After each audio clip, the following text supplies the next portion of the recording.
let's move on to a true hero. Let's you and I talk to Jim Baker. Jim Baker is, I'm going to read your bio so I don't get anything wrong. He had a 23-year career in the Georgia Bureau of Investigation. Mr. Baker put his years of training and experience to use in the private sector now. Mr. Baker's background includes a BA and an MA in criminal justice. He was a graduate of the FBI National Academy. He began his career in 1974 at the GBI in Americus, Georgia. During the time, he was often assigned to the U.S. Secret Service to assist in providing executive protection to President Jimmy Carter and his wife, Rosalind. And they were nice, weren't they? Yes, sir. They were good to the Secret Service. They weren't creepy like the Clintons. Yeah. Later, he was promoted and transferred to Atlanta, where he supervised 35 undercover narcotic agents. Now, it says 35, but they were undercover, so we don't know how many they really were. It was about 35 was the tops at any one time. And then he was promoted to special agent in charge and sent to Albany, Georgia, where he supervised an office that targeted major drug violators and smugglers. The majority of these investigations consisted of long hours of surveillance to bring the case to successful conclusion. He's developed numerous contacts in law enforcement throughout Georgia. So coming up in just seconds, I want you to be able to ask Jim Baker your questions, the things you've always wondered about the GBI, the things you've always wondered about the Secret Service. And you could, I've got two great questions for you, finally. And the exciting thing about it is you're anonymous. So even if you're a criminal, you can ask him questions at 844-404-1067. And coming up in just seconds, I'm going to ask you the single most important question that every single person in Georgia would like to ask a GBI agent. That's coming up in seconds. News Radio 1067 time is 9:16 from News Radio 1067 with Walter M. Sterling. A Georgia state trooper was injured after being struck by a vehicle. According to Marietta Police, the trooper was making a traffic stop on Delk Road when he was shot and then taken to the hospital in serious condition. The suspect fled. He fled the scene on foot, according to authorities. The northbound lanes of Interstate 75 were closed near Delk Road, and authorities are investigating. Jim Baker is a retired GBI agent and Secret Service agent. When a cop is shot or injured, there's no way in hell that person's going to get away with it, is it? No. They probably got that area surrounded now, and there's cops from everywhere, state troopers, Marietta Police, Cobb County Police, anybody else nearby, they're all in that area. I pretty much figured the dumbest crime you can commit is to injure, insult, annoy, or shoot an officer of the law. You will be caught. Eventually, yes. Can you think of a case where one wasn't caught? No. Not offhand. No. Tell me what happens inside the police station the minute an officer is shot or injured by a criminal. What happens inside the police station? What do they do? What kind of action do they go into? Well, the first thing is they're concerned about the medical condition of the officer and how serious it is and make sure that he gets attended to and gets to the hospital. The second thing is they want to get as many officers in that area and surround that area and cordon it off if there has not been an arrest to prevent the subject from getting out of that area. And then they start the search. But then you also have to have your investigators or detectives that are working the crime scene and doing the interviews. So you have one section doing the actual investigation of the crime, but then you have other officers out there trying to apprehend the suspect. At that point, are all bets off? Do the police officers in that precinct or that district say, I'm going to work on this, no overtime, don't care, I'm going to do whatever I have to do to help my fellow officer? Well, I don't know what the situation is now with the time situation and the fair labor laws and everything, but back when I was with GBI, we would work, if it took us 24 hours straight, we would be out there and do whatever that needed to be done on something Right. like that. Right. We're talking to Jim Baker. I'm talking to Jim Baker, who's a retired GBI agent. Your focus was on drugs and drug enforcement. Is that right? That was part of it. I did have general investigation too, but the latter part of my career was in drug investigation. How many years did you try to bust the drug pushers? Well, I was in Atlanta for 3 years, then worked the undercover narcotics agents all over the state, and that was a concentration of street level drugs where sheriffs and police chiefs had, you know, them standing on the street corner and selling the crack and the marijuana, and they don't have anybody that could work undercover that could go in like that. We would send in agents for 2 or 3 months at a time, live in the area, and make the dope buys, and then we would do a takedown at the end and arrest everybody. And then after that, I was transferred to the Presidential Drug Task Force and worked with FBI, DEA, Customs, IRS, and immigration, and worked major drug cases in the state of Georgia. And then worked that for about a year and a half, and then was promoted and sent to Albany, which was a major violator drug smuggling office that covered the whole southwest part of Georgia. How dangerous is the undercover agent's job? Well, back then it was pretty dangerous, but now it's even worse. Why? Because now I figured we'd have improved technology with cell phones and GPS. It would be easier to protect them. It's harder. Well, the respect for law enforcement has gone way down, especially in the last year with the situations we've had all over the country. The racial situation. Right, and the negative publicity and feelings towards law enforcement in general. So now a normal traffic stop, just like what the trooper was doing tonight, you don't know what's going to happen because you don't know who's behind the wheel. So let me ask you the key question that every single listener would like to know. When I'm pulled over by a police officer and I roll down the window and the police officer says, "Do you know how fast you were going?" What should I say? The truth. And what is the upside for me to tell him the truth? Because if you lie, he's going to know you're lying, and you're just making it worse on yourself. Now, what I do when I'm stopped is I put my hands on the wheel, I have my driver's license out, and I say, "Good morning, officer. How may I help you?" Is this a good response? Yes. You want to be respectful to the officer. And when I was a cop writing tickets back in the 70s and I stopped somebody, you always want to be treated respectfully, and you treat the other person respectfully. And then if they don't show you that respect, then you can, get right back in their face if you need to. But always start off pleasant, and that goes a long way towards the officers. What was the most unusual case you ever worked? I think about 22 years old.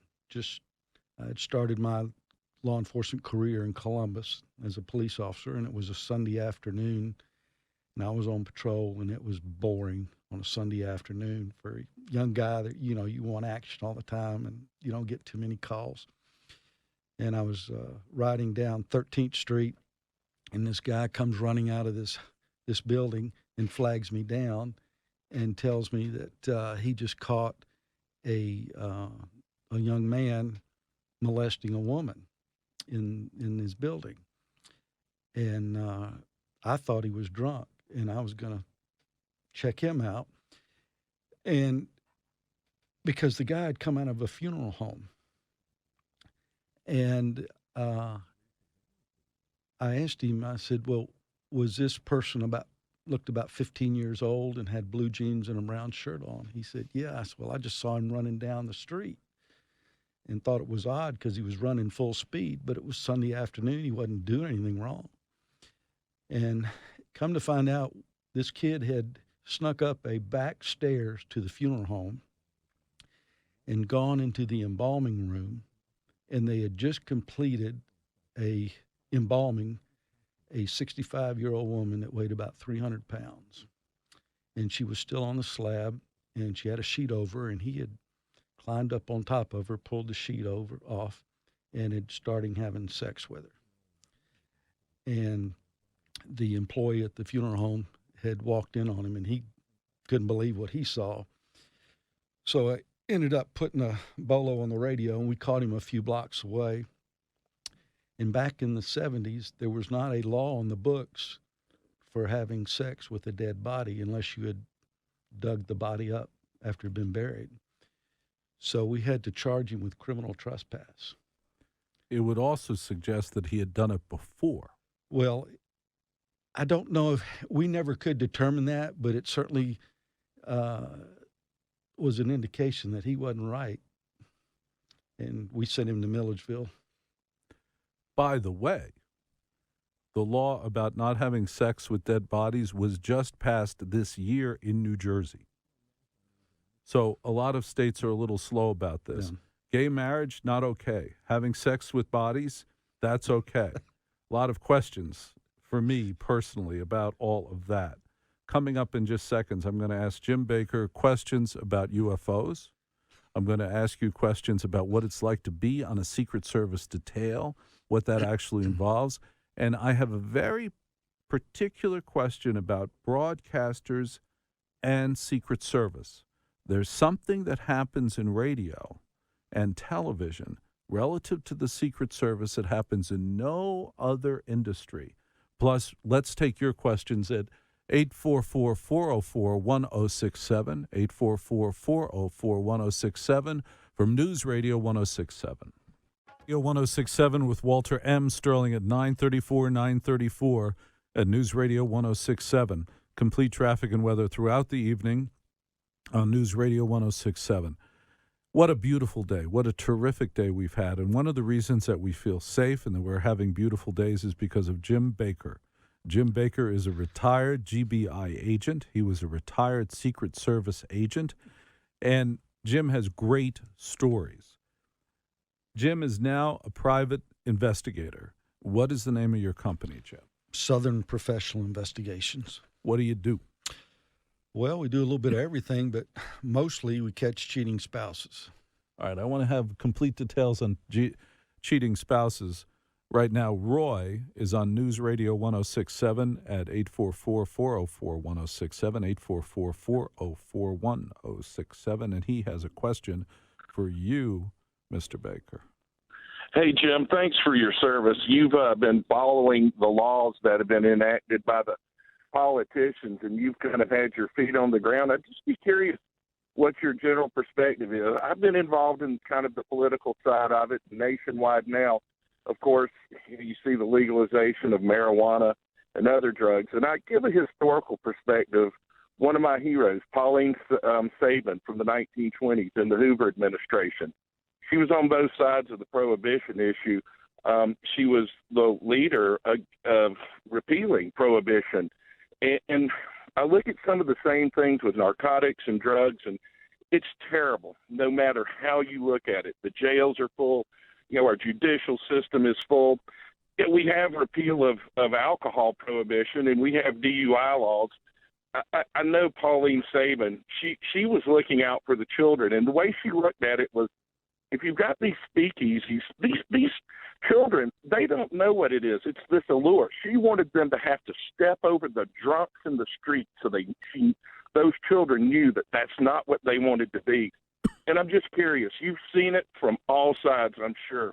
Where do you think the nation's going? What do you think's up with that?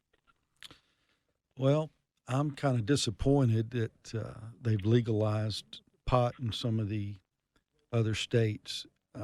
To me, it was the reasoning behind it was revenue, because of the economy's been so bad the last several years in this country, and states have been hurting, and they saw it as another revenue source from taxes. And I look at it that we already have a alcohol problem. We have a lot of alcoholics that's affected families, domestic abuse from that, and you read about all these people getting arrested for driving under the influence, and now they're making pot legal, and now we're going to have to deal with all of that. And they're going to have the medical bills for that and the treatments. And so it's just another problem we're going to have in this country. Jim, should they decriminalize cocaine, No. heroin? No. Is the situation getting worse? Is more cocaine coming in? Is heroin increasing in popularity? I keep hearing that heroin's increasing in popularity. Can I help you? You're okay. Is heroin increasing in popularity? Yeah, heroin's becoming a pretty big problem Right. here. When I was in the narcotics unit, we'd run into it once in a while, but the biggest thing that was coming on the scene Was coke. was crack cocaine. Right. We had coke, and then it went into crack cocaine.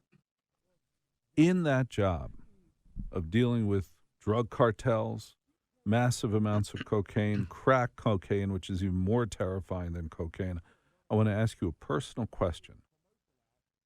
Have you, in your life, in your work, have you been in the presence of evil, where you can sense evil?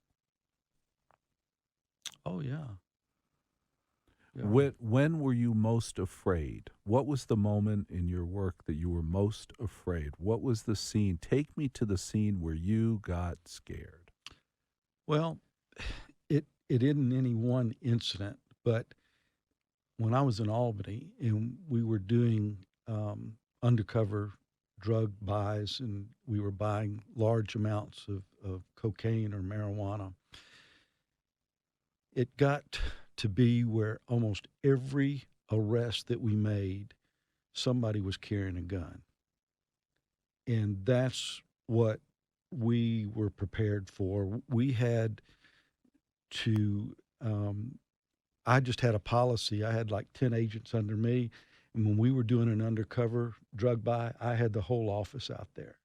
I'd rather have more in agents than I needed than something go wrong and I needed more help. But we were always prepared for something like that. But did you ever go into a crack house? Did you ever meet a major drug dealer, be surrounded by men with guns, and think, this is the most dangerous situation I've ever been in? No. Now, I did not work undercover. My agents did. Right. And they would face that. But I guess the most dangerous or exhilarating at the same time situation we had is when we had a undercover operation at the Ashburn Airport, Ashburn's just located south of Cordele on I-75. And we had agents in there posing as drug smugglers, and we had an airplane. And we had that operation for You had your own airplane. Mm-hmm. Cool. We had that operation up and running for about a year, and I got to Albany in '88, and in '89 we finally got a group that approached our agents about flying to Jamaica and picking up a load of marijuana and bringing it back into the States. And so they had, the bad guys that made contact with us had all their contacts in Jamaica and set up everything. And our agents went down there, looked at the clandestine field where they were supposed to land and pick up the load, and then came back. And then we got with Customs and DEA, got approval to fly into Jamaica and pick up the load. Back then, I don't know what it is now, but Jamaica had a policy of, they had so many cases like that of drug smuggling that they would only allow 1 out of every 5 cases. More details on that story coming up in seconds. Plus, as a private investigator, I want to know how to know if your spouse is cheating. News Radio 106.7 with Jim Baker, retired GBI agent. You have undercover agents working for you. You're flying into Jamaica to do a drop of marijuana. You're meeting people who are buying and selling. How stressful is that job? How stressful is it to be a GBI agent undercover? It's one of the hardest jobs that they have because you have to be thinking on your feet quick, make sure you don't screw up and say something that's going to alert the bad guy that you might be an undercover cop. You've got to play the part of the bad guy. And there's a lot of stress in that. And your undercover story is a bunch of lies.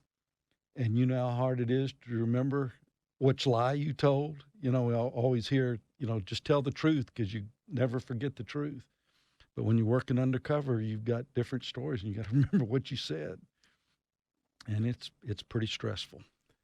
And as a Secret Service agent, how stressful is that? How difficult is it to be a Secret Service agent? Because what most of us don't realize is that most Secret Service agents do not protect the president. They have other jobs.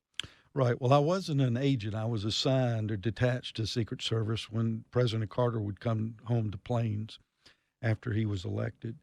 And we would go on the details with him in his softball games he would have with the press down there. And he always liked to go to all the stores in downtown Plains and visit all his friends, and he'd go to each store. And that was fairly easy. The difficult part was getting the news media out of the way because they were trying to follow him, and they'd start fighting each other to get a better angle for a camera shot or whatever. And I remember one time one guy hit another reporter over the head with a shotgun mic because he wouldn't move out of his way. And it was so loud we thought a gun had gone off at one time, and then we realized that there was a reporter laying on the ground where he just gotten decked over the head. But it's pretty stressful. You certainly don't want anything to happen to the president on your watch. No, that'd be a bad day. Yeah. Hey, Ryan, you're on News Radio 1067 at 844-404-1067, 844-404-1067. You're talking to retired GBI agent Jim Baker. Hi, thank you so much for your work that you've done. Thank you, sir. Yeah, I do understand you said earlier that should cocaine be legal, I definitely say no to that. But with the marijuana issue, I do believe it should be legal, but it shouldn't be imported from other countries. It should be grown in the state, and that money should go to helping with taxes. And I wish there was a way for people to be able to test if people were driving under the influence of it. But I really don't see people going out and doing stupid stuff like that. Ryan, have you done marijuana? Yes, years ago. How'd that go? Nothing too special, but I mean, people seem to really want to do it in the States, and that would help have some money going towards the government and helping taxes and whatnot. More importantly, it would decriminalize it, and it would mean that millions of people who are in jail for marijuana would be no longer be put in jail. And I think that would be a definite plus. Hey, Ryan, thanks for calling News Radio 1067 with Walter Sterling. Jim Baker, tell us the name of your private investigative firm. Southern Professional Investigations. And how do we find you? Well, we have a website. You can find us on the internet. You can call our office. What is the .com name? PrivateInvestigatorGA.net. My hunch is it's very important to remember the GA. Yes, sir. Private Investigator GA. All right, so now you're a private investigator. Here you are, a big shot GBI agent. You were part of the Secret Service. You assisted the Secret Service when the president was in town.